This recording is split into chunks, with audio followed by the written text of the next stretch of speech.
Hi everyone and welcome back to my vlog for Films About Painting Spring 2020. Today I will be discussing the documentary we watched, Infamy. And I will say this was absolutely my favorite thing we have watched all semester. I was like just watching it and my face was probably like this the whole time. I was paying so much attention to it. It was so good. So I'd like to ask the question. I know in my last video for street art, I asked, why is graffiti so influential?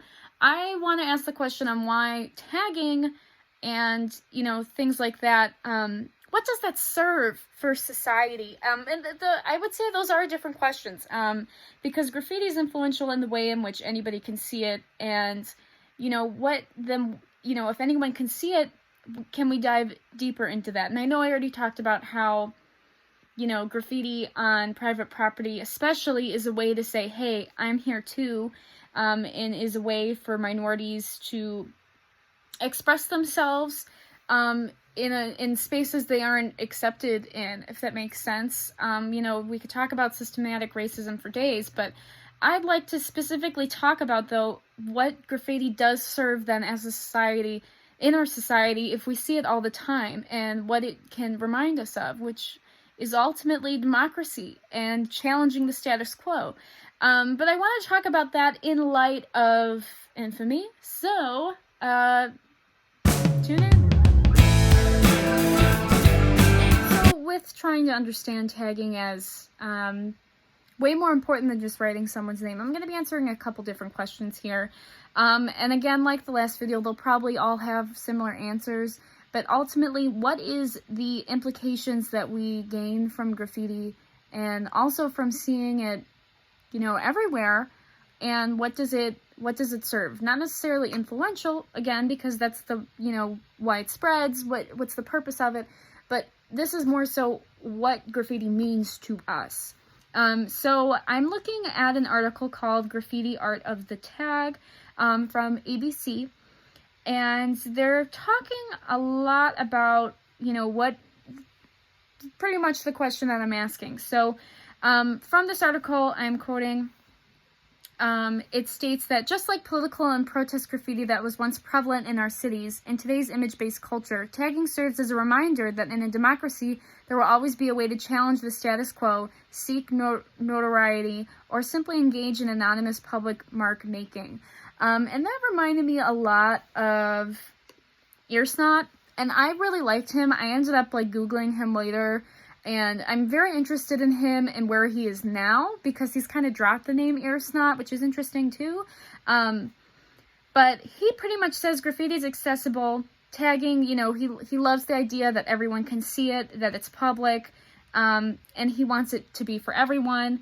And if you break the law, you get the chance of getting caught, but you also get the chance of not. And we literally see Earsnot specifically just tagging away. He doesn't care. He's doing it in broad daylight. Anything he sees, he'll do it, and he'll just start writing his name. And I thought that was so interesting, though. It was pretty much no matter what he's doing, he is challenging so many ideas. And this also goes back into what we consider art and high art. And in this article that I'm reading from ABC, the Graffiti Art of the Tag still, it states that, when talking with University of Melbourne graffiti scholar Dr. Lachlan McDowell, and why tagging is such a big deal in graffiti culture, and especially when as it states that it really came from the impoverished neighborhoods of New York in the late 1960s, he states that tagging is a prototype for a mural. There's a direct link between a tag that became more and more ornamentalized and eventually became this full-color burner. And, it didn't matter if you were poor. It didn't matter if you were unemployed. It didn't matter if you went to college or not. It was still something that was art, and it was for everyone, and it was available for everyone to be seen, and it could be celebrated in that way. But with also the fact that it is challenging the norms, because it's not, unfortunately, society does not see people of lower classes or black people or people who don't speak English as worthy.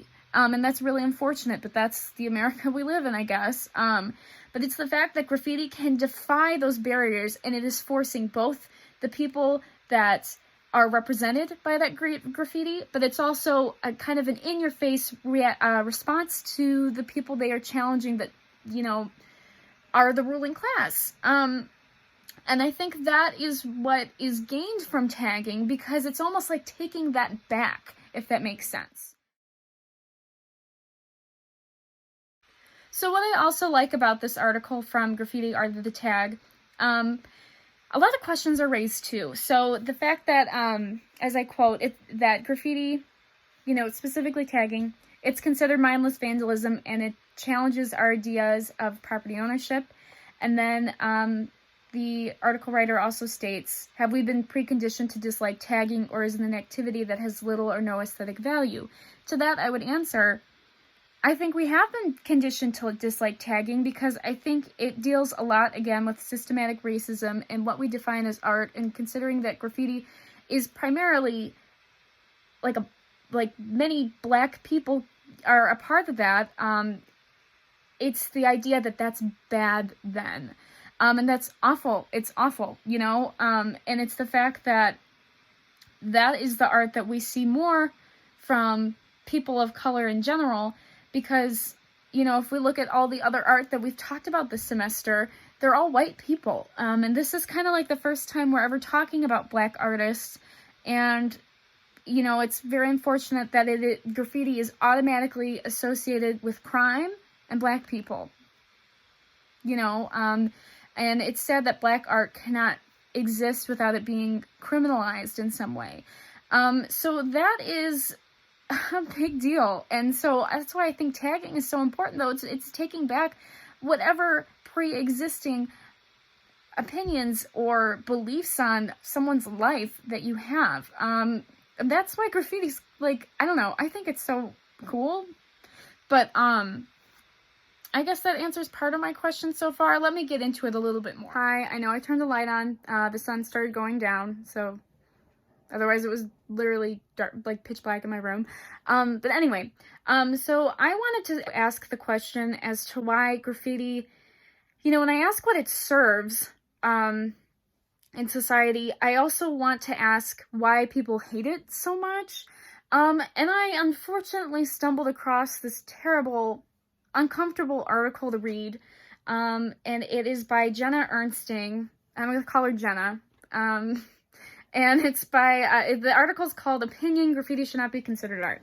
So I've got a lot of issues with this because I think there's like zero discussion about, you know, class issues and resources available in specific communities, especially if they are minority communities that are underprivileged and that are underfunded. And, you know, again, we could talk about systematic racism for a long time here. And I think graffiti is very much tied to specifically black communities, right? So, and in general, people of color. But, so Jenna says, graffiti is not art. It is pure, unadulterated vandalism with a high cost to both the perpetrator and the community. The Kansas City Parks and Recreation Department was spending about $130,000 a year to remove graffiti in 2012, according to the article Kansas Mural Program Transforms a Neighborhood. And Jenna also goes on to state that, here we go. Rebellion and self-expression are some excuses perpetrators use to explain why they vandalize their community.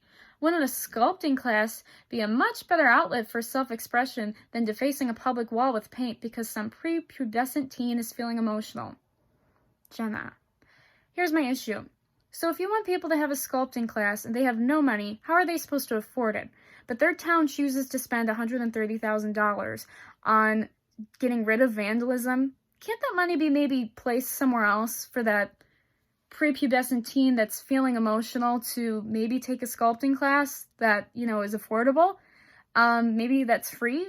Graffiti is free. That's the whole point. It's the fact that this is an outlet that more people are able to reach to, and it's accessible, and it's the fact that these same people who can't afford to go into a museum, I know many museums are free, but some aren't, if they can't afford to go in there, they could see a museum every single day they walk around the city of Chicago.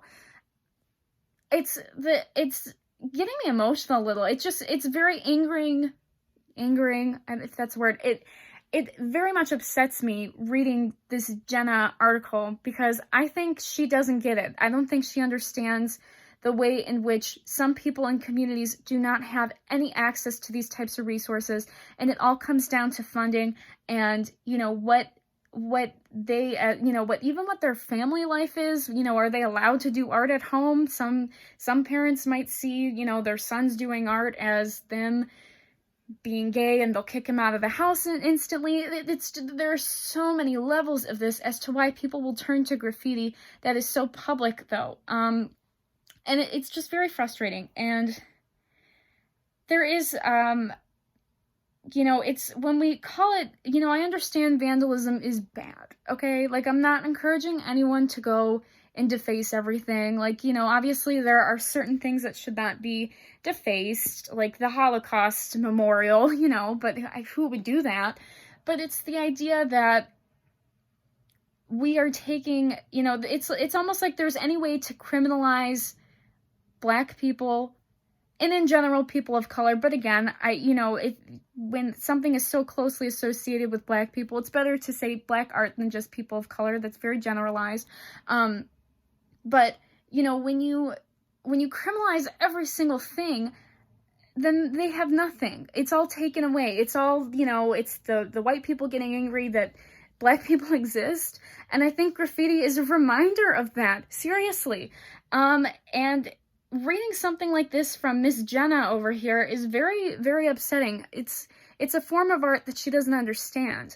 And so really, I'm going all over the place here, but I'm mad. It's just, you know, to answer my question, what does graffiti serve as? It is a reminder to society that these people exist, they are in your space, and they can make some art. And just because they do not have the money that you have, the money that, or the background you came from, or whatever, they can still make do with it. And, you know, you can call it, you know, vandalism or trash or not art all you want, but that's ultimately, it is art. It is that sacrifice.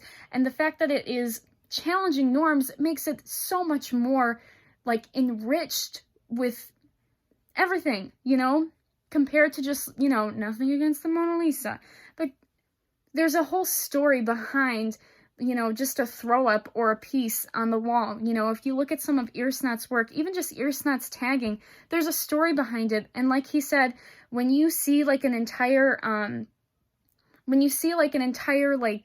block or something covered in that person's tagging, you could see where they've been.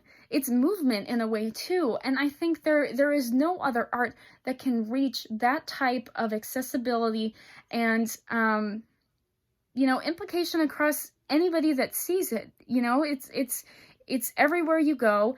And I think that's what's so important about it. And that's what it serves in our society. And again, I'm not trying to ask the same question as I did in the last video on why it's influential, but this is more so, what does graffiti do for us, you know? And I don't know, I feel very strongly about it, and Jenna here made me really upset.